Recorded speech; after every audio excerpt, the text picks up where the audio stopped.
Hello good morning. आज का हमारा जो टॉपिक है वो है यूजर्स ऑफ डीबीएमएस। डीबीएमएस का जो सॉफ्टवेयर है उसको बनाने से लेके और एंड यूजर तक पहुंचने तक कितने हैंड से गुजरता है उसको हम लोग यूजर्स ऑफ डीबीएमएस कहते हैं। डीबीएमएस में पहला होता है हमारा यूजर, और जो सबसे ज़्यादा इम्पोर्टेंट रखता है वो होता है डीबीए, जिसको हम लोग बोलते हैं डाटाबेस एडमिनिस्ट्रेटर। डाटाबेस एडमिनिस्ट्रेटर एक ऐसा पर्सन होता है जिसकी जिम्मेदारी होती है डीबीएमएस को इंस्टॉल करने की, कॉन्फ़िगर करने की, अपग्रेड करने की, एडमिनिस्ट्रेशन करने की, उसको रेगुलर मॉनिटरिंग में रखने की, और कभी भी जब कोई प्रॉब्लम आए तो उसके मेंटेनेंस की।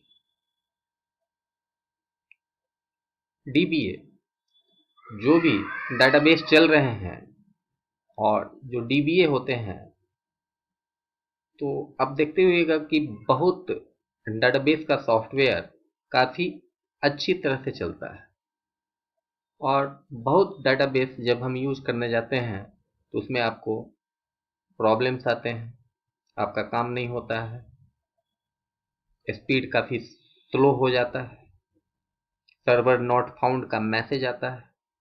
तो इट मीन्स कि वहाँ पे कोई डीबीए ऐसे डाटाबेसेस में रेगुलर मेंटेनेंस के लिए उनके पास नहीं है।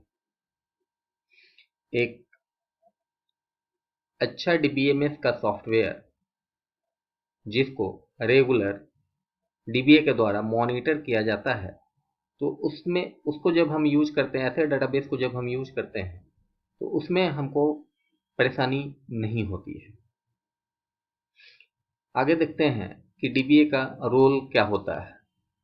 The person who has control over both programs and data of the system is called database administrator. तो डीबीए करता क्या है, उसके क्या क्या फंक्शंस है, क्या क्या काम है डीबीए का। स्कीमा, पहला काम होता है डीबीए का स्कीमा को डिफाइन करना। जो डाटाबेस का ओरिजिनल स्कीमा है उसको डीबीए डिफाइन करता है, और वो ट्रांसलेट होता है डीडीएल कॉम्पाइलर के द्वारा टेबल्स के रूप में, और उन टेबल्स को डाटाबेस के अंदर परमानेंटली स्टोर करके रखा जाता है। दूसरा टॉपिक है storage structure and access method definition. DBA ही जो स्टोरेज स्ट्रक्चर है, किस तरह से डाटा स्टोर होगा, उसको डिफाइन करता है, और डाटाबेस के अंदर अंदर जो डाटा है तो उसको एक्सेस किस तरीके से किया जाएगा, ये भी डीबीए का ही काम होता है। तीसरा है schema and physical organisation modification. जो स्कीमा है या डाटाबेस का जो फिजिकल लेवल है, उसके अंदर का जो फिजिकल ऑर्गेनाइजेशन है, उसको अगर मॉडिफाई करने की जरूरत है, उसमें किसी तरह का कोई चेंज है, करना है, तो डीबीए ही करता है। चौथा टॉपिक है हमारा granting data access authorisation. The granting of different types of authorizations allow the DBA to regulate which parts of the database various users can access। इस टॉपिक को थोड़ा एग्जाम्पल के थ्रू समझते हैं कि जैसे हम देखते हैं कि एटीएम मशीन, एक ही एटीएम मशीन को डिफरेंट यूजर्स यूज करते हैं, लेकिन हर यूजर सिर्फ अपने ही डाटा को एक्सेस कर सकता है। तो एक्सेस यूजर को एक्सेस ऑथोराइजेशन देना कि वो डाटाबेस के कितने पोर्शन को एक्सेस कर सकता है, ये डीबीए ही का काम होता है।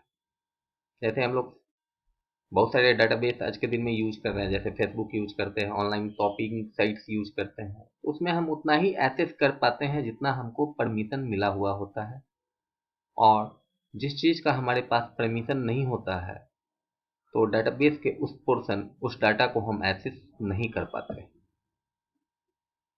पांचवा पॉइंट है इंटीग्रिटी कॉन्स्ट्रेंट स्पेसिफिकेशंस।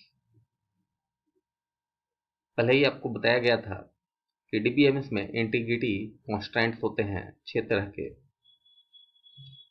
तो इंटीग्रिटी कॉन्स्ट्रेंट को कहाँ पे लगाना है, किस कॉलम में लगाना है, किस रो में लगाना है, ये डिफाइन करना डीबीए का ही काम होता है। जैसे बैंकिंग के डेटाबेस का एग्जांपल लेते हैं, तो उसमें जिन कस्टमर्स को चेक इशू किया जाता है तो उनका अकाउंट बैलेंस कभी भी 1000 से बिलो नहीं होना चाहिए। अगर आपके अकाउंट में 1000 ही रुपया है मात्र, और आपने चेक इशू करवाया हुआ है, तो अगर आप वो 1000 रुपया निकालना चाहते हैं तो बैंक आपको वो 1000 रुपया नहीं निकालने देता है। इसको इंटीग्रिटी कांस्टेंट कहते हैं। तो डिफरेंट तरह के इंटीग्रिटी कांस्टेंट्स है, जैसे प्राइमरी की है, नॉट नल है, यूनिक है, चेक है, डिफॉल्ट है और फॉरेन की। ये 6 तरह का इंटीग्रिटी कांस्टेंट होता है। किस टेबल के किस कॉलम में कौन सा इंटीग्रिटी कांस्टेंट लगाना है, ये डीबीए पे ही निर्भर करता है। दूसरा जो यूजर होता है डीबीएमएस का, वो होते हैं डेटाबेस डिजाइनर्स। जो डेटाबेस का जो सॉफ्टवेयर होता है उसके पास अपना डेटाबेस होता है, जो हमारे कंप्यूटर के हार्ड डिस्क में वो डेटाबेस क्रिएट करता है। तो उस डेटाबेस को डेटाबेस डिजाइनर्स ही तैयार करते हैं।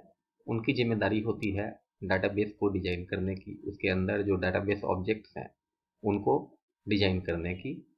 और जिस तरह से डेटाबेस डिजाइन किया जाता है उसी अनुसार हम जब प्रोग्राम लिखते हैं तो वहाँ पे टेबल, डिफरेंट कॉलम्स और रो के कॉम्बिनेशन से टेबल क्रिएट होता है। उसके अंदर हम डाटा टाइप लगा पाते हैं, कांस्टेंट लगा पाते हैं, रिपोर्ट जनरेट कर पाते हैं।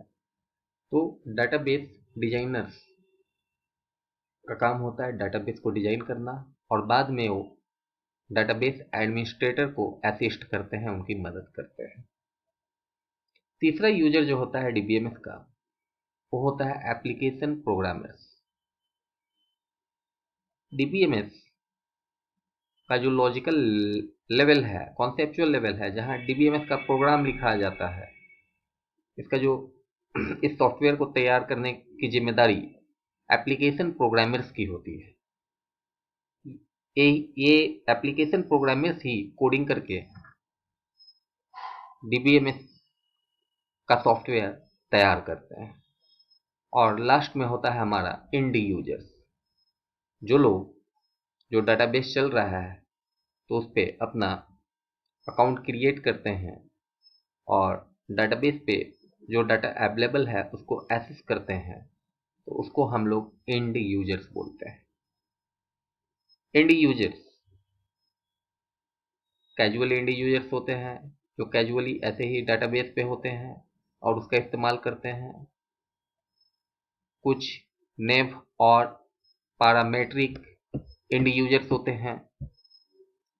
पैरामेट्रिक एंड यूजर्स ऐसे यूजर्स को बोलते हैं जो डीबीएमएस के डेटाबेस से पर डे जो रिपोर्ट जनरेट होता है उसके हिसाब से काम करते हैं। उनको हम नेव या पैरामेट्रिक एंड यूजर्स कहते हैं।